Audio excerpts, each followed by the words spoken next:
Hello, ഇന്ന് ഞാൻ അടപ്രഥമൻ്റെ റെസിപ്പിയാണ് കാണിക്കുന്നത്. ഓണക്കാലത്താണല്ലോ നമ്മൾ കൂടുതലായിട്ടും അടപ്രഥമനൊക്കെ ഉണ്ടാക്കുന്നത്. അപ്പോൾ കുറച്ച് ബുദ്ധിമുട്ടാണ് ഉണ്ടാക്കാൻ, എന്നാലും വളരെ ഈസി ആയിട്ട് ഉണ്ടാക്കുന്ന രീതിയിലാണ് ഞാനിവിടെ കാണിക്കുന്നത്. അപ്പോൾ നമുക്ക് ഈ പ്രഥമൻ ഉണ്ടാക്കാനായിട്ട് നല്ല ചൂട് കട്ടിയുള്ളൊരു പാത്രമാണ് ആദ്യം ആവശ്യം. ഞാനിവിടെ ഉരുളി എടുത്തിട്ടുണ്ട്. ഇപ്പോൾ ഉരുളി ഇല്ലെങ്കിൽ നല്ല ചൂട് കട്ടിയുള്ളൊരു പാത്രമോ കുക്കറോ അതായാലും മതി. അപ്പോൾ ഞാനിവിടെ അട എടുത്തിട്ടുണ്ട്. അപ്പോൾ ഇത് അട ആദ്യം നമ്മളൊന്ന് വേവിച്ചെടുക്കണം. അതിനായിട്ട് കുറച്ച് വെള്ളം തിളപ്പിച്ച ശേഷം അതിലേക്ക് ഈ അട ഇട്ടിട്ട് നന്നായിട്ടൊന്ന് വേവിച്ചിട്ട് വെള്ളം ഊറ്റി മാറ്റണം. അത് കുറച്ച് തണുത്ത വെള്ളത്തിലൊന്ന് കഴുകി മാറ്റി വയ്ക്കണം, അല്ലെങ്കിൽ അത് തമ്മിലിങ്ങനെ ഒട്ടിപ്പിടിക്കും.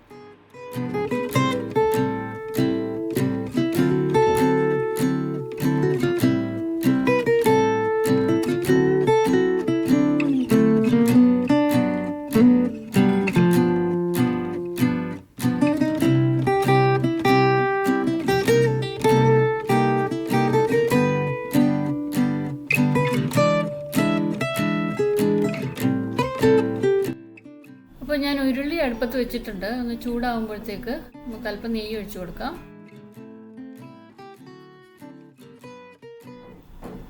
അപ്പോൾ ഇതിലേക്ക് നമുക്ക് കാഷ്യൂനട്ടും ഉണക്കമുന്തിരി എല്ലാം ഒന്ന് വറുത്ത് കോരി മാറ്റി വയ്ക്കാം.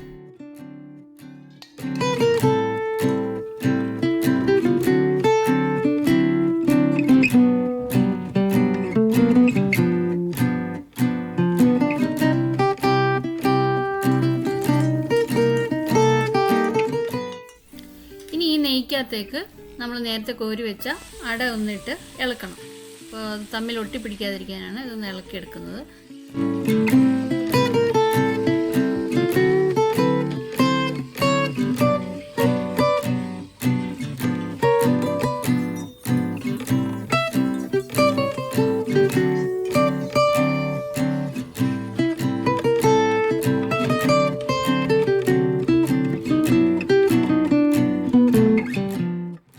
ഞാനിവിടെ നേരത്തെ തന്നെ ശർക്കരപ്പാനി തയ്യാറാക്കി വെച്ചിട്ടുണ്ടായിരുന്നു. അതെങ്ങനെയെന്ന് എല്ലാവർക്കും അറിയാമല്ലോ. ശർക്കര നന്നായിട്ട് പൊടിച്ചിട്ട് കുറച്ച് വെള്ളം ചേർത്ത് നന്നായിട്ടൊന്ന് തിളപ്പിച്ചെടുത്തിട്ട് 2-3 തവണ ഒന്ന് അരിച്ചെടുക്കണം. ചെറിയ മണ്ണൊക്കെ ഉണ്ടെങ്കിൽ പോകാനായിട്ടാണ്. അപ്പോൾ അത് ഞാൻ ഇതിലേക്ക് ഒഴിച്ച് ആണ് ചെയ്യുന്നത്.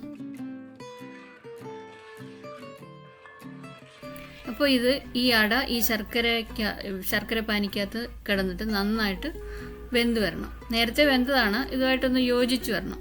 ഇതുപോലെ നന്നായിട്ട് തിളയ്ക്കുന്നതിന് വരെ നമ്മളിത് ഇടയ്ക്കിടയ്ക്ക് ഇളക്കി കൊടുക്കണം.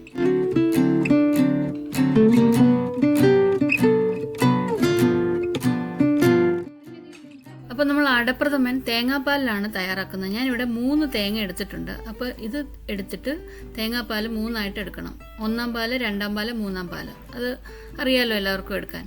ആദ്യത്തേത് ഒട്ടും വെള്ളം ചേർക്കാതെ 1-ാം പാലെടുത്ത് മാറ്റി വയ്ക്കണം. 2-ാം പാലും 3-ാം പാലും കുറച്ച് വെള്ളം ചേർത്തിട്ട് നന്നായിട്ട് പിഴിഞ്ഞ് മാറ്റി വയ്ക്കണം. അപ്പോൾ ആദ്യം നമ്മൾ ഒഴിക്കുന്നത് 3-ാം പാലാണ്. ഇതിലേക്ക് ആദ്യം ചേർത്ത് കൊടുക്കുന്നത്. ഇതിലേക്ക് ഒരല്പം പഞ്ചസാര കൂടി ഞാൻ ഇടുന്നുണ്ട്. അതൊരു നല്ല കളറൊക്കെ കിട്ടാൻ വേണ്ടിയിട്ടാണ് കേട്ടോ. അത് ആവശ്യമുണ്ടെങ്കിൽ മാത്രം ചേർത്താൽ മതി, ഓപ്ഷനിലാണ്.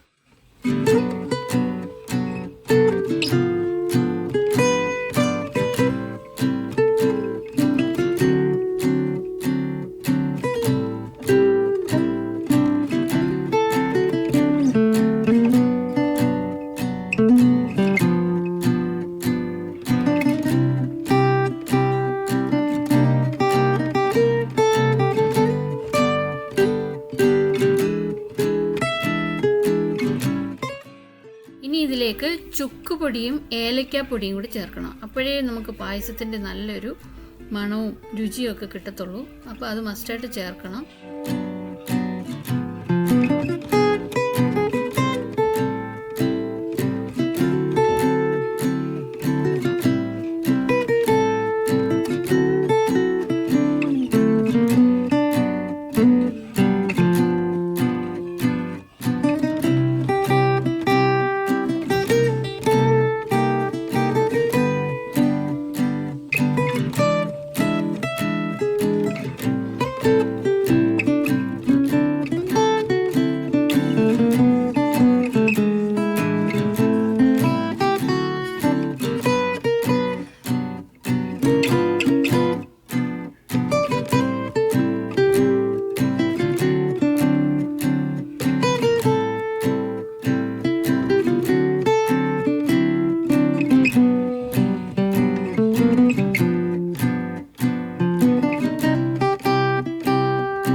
ഏറ്റവും ലാസ്റ്റിലാണ് നമ്മൾ ഒന്നാം പാൽ ചേർക്കേണ്ടത്.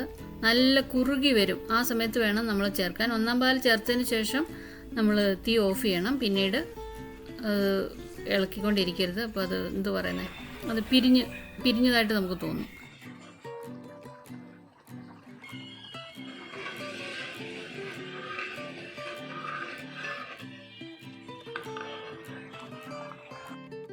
ഇനി അവസാനമായിട്ട് നമ്മൾ നേരത്തെ വറുത്ത് കോരി വെച്ച കാഷ്നട്ടും മുന്തിരിയും കൂടി ഇതിനകത്തേക്ക് ചേർത്തിട്ട് ഒന്ന് അടച്ചു വെക്കണം. ഒരു 10-15 മിനിറ്റ് കഴിയുമ്പോഴത്തേക്ക് എല്ലാം നന്നായിട്ട് സെറ്റായിട്ട് നല്ല കുറുക്കി നമുക്ക് കുടിക്കാൻ പരുവാകും. അപ്പോൾ ഇത്രയേ ഉള്ളൂ, വളരെ ഈസിയാണ്. ഇതുപോലെയൊക്കെ നോക്കി ചെയ്യുക. അപ്പോൾ എല്ലാവർക്കും ഹാപ്പിയാണ്.